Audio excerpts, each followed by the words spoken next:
হ্যাঁ উকিল দে কি দেবো? জামিন দিবি। আমি কতকাল জালের মধ্যে বইয়ে পড়ছি। আমি যে সমস্ত মানের দায়িত্বে চান্দা নেই আমার এই কাস্টমার গুলো দেই ছুটতে যাইবে, আমি ভিতরে থাকি।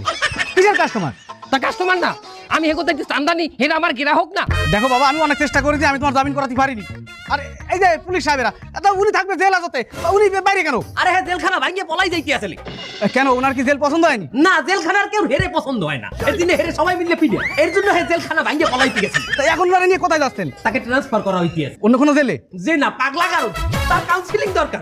সে একজন মার্ডার মামলার আসামির কাছে যাই বলে দে মার্ডার করিয়ে খাইছো, এখন আমাকে চান্দা দে। ঠিক আছে, আসতে পারেন। খারাও দে। আবার কি দেবো? ঈদে বোঝো না, এতদিন জামিন করানোর কথা কইয়া আমার দায়িত্বে যে সমস্ত টাকা আনেছো, জামিন তো হয় না, এখন আমার পাগলা গারোতে পাঠাইতে আছে। দে তাতে এই নে। এই কয়েদির গায়ে হাত দিছে, ইউ আর আন্ডার অ্যারেস্ট।